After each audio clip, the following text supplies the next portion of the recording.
Now we're kicking it a little bit old school.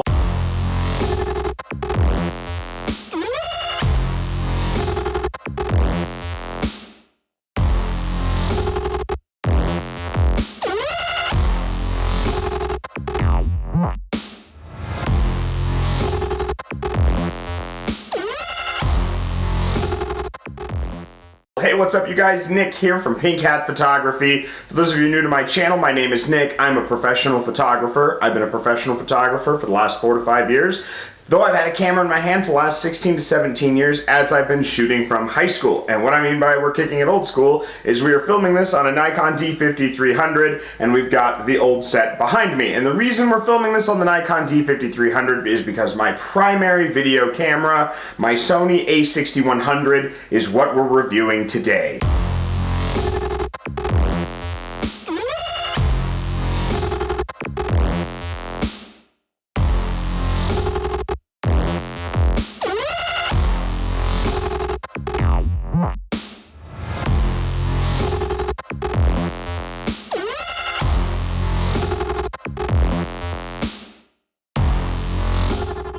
Now, I picked up this camera used from Nick Del Duca about 6 months ago, and I paid about $600 for it, which is about what they retail for on eBay. They're between $600 and $700 used. They're about $800 to $1,000 brand new on Amazon. Now, I went the mirrorless route because I wanted a compact and easy to use camera that shot in 4K for doing my YouTube videos. And for the longest time, all of my video work has been done with this camera, at least for the last 6 months. Pretty much all of it was done with this here Sony A6100.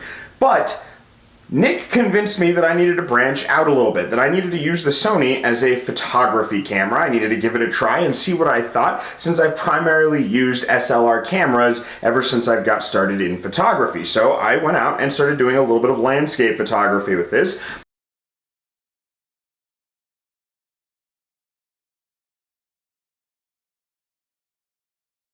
That evolved into me wanting to go out and do some portrait shoots, and I have to say that I am absolutely stunned and amazed by the photo capabilities of this camera. Now, one of the things that I really like about this camera is that it shoots fast. This is a very, very fast camera. I'm going to roll a clip really quick from one of the shoots that I did for K&F Concept for their ND filter video that I did for their channel, and I'll have a link for that down in the description. But I'm going to do a quick clip to show you exactly how quickly this camera shoots.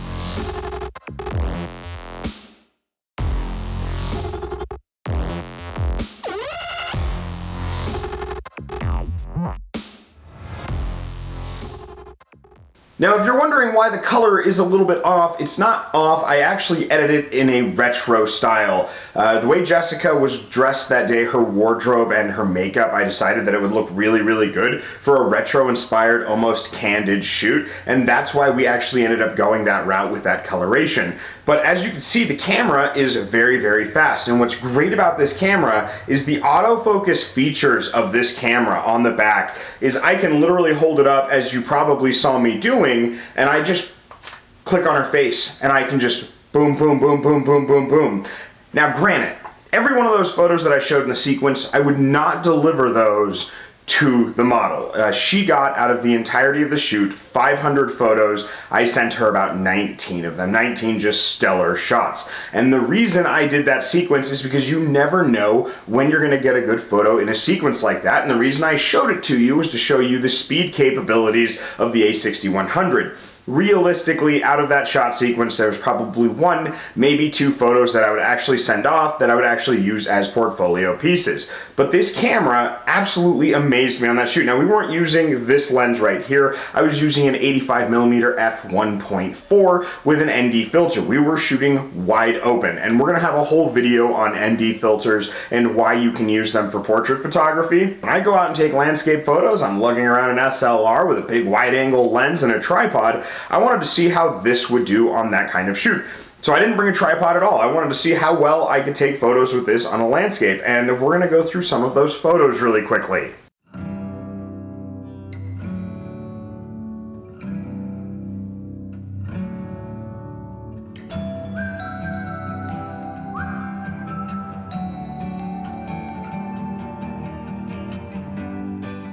Now, one thing that I noticed while doing landscape photography with this camera is the lighting dynamics. I could not believe the lighting dynamics. A lot of the shots that I was able to achieve with one photo with this A6100 would take 2 to 3 photos with an SLR taken and stacked, so the exposure would be just right. Now, on some of the higher end SLRs, they have just as good as lighting dynamic as the A6100, but they are much more expensive. And now, again, back on that autofocus.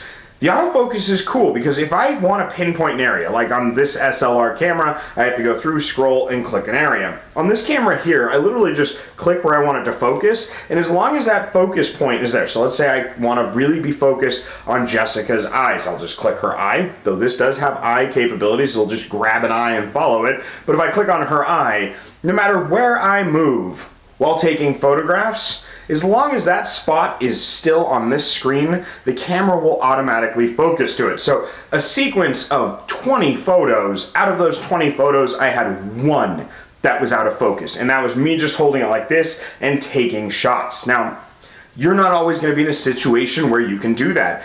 Jessica is a professional model. She is extremely skilled at what she does, and she is very well practiced. She can change the pose every time even this camera shutter clicks. And because of that, I was able to line up several very good shots. Not all portfolio pieces, but several good shots. So the pros. It's a fast camera. The dynamic lighting is amazing. It's small, it's light, it fits right in my cargo shorts pocket.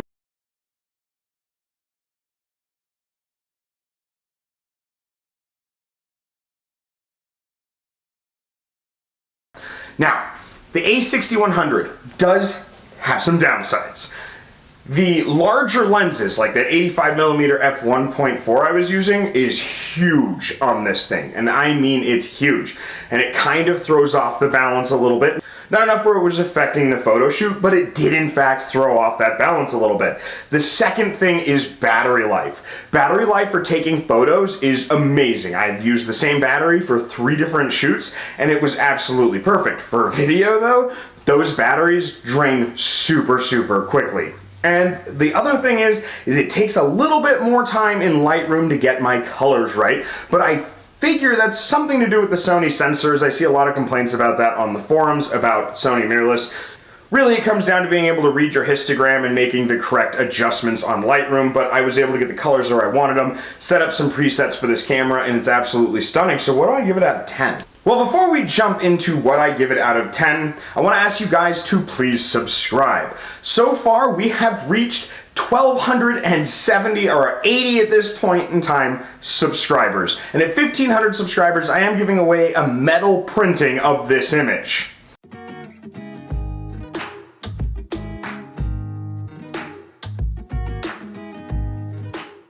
At 1,500 subscribers, I'm giving away a metal print of that to one of my subscribers, and at 5,000 subscribers, I'm giving away a Nikon D5100 DSLR with a Yongnuo 50mm f1.8. It's the perfect camera to get started in photography if you're just learning, you're just going about, or you want a camera to just kind of take with you here and there because it's inexpensive and you won't mind dropping it. Please like, comment, and share this video if you enjoyed it. Now back to the rest of the sequence.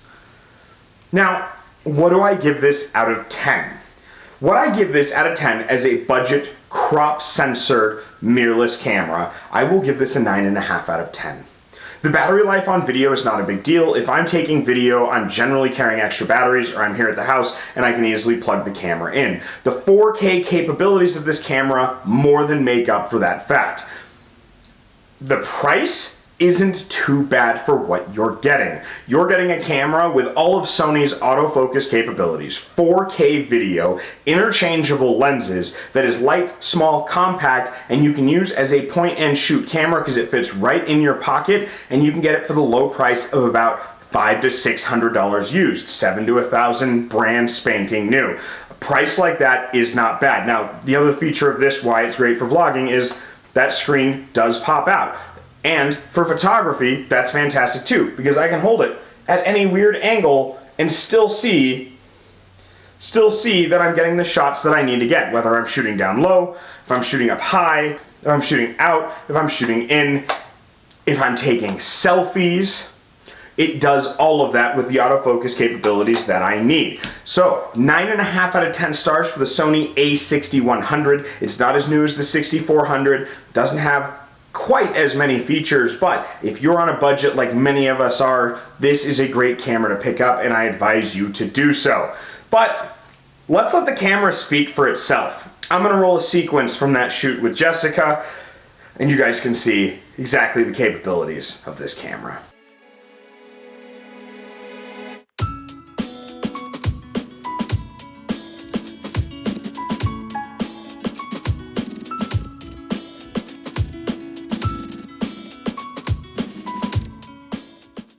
I want to thank you all again for joining me for this video. I hope you enjoyed it. Please, again, don't forget to subscribe, and I will catch you all on the flip side.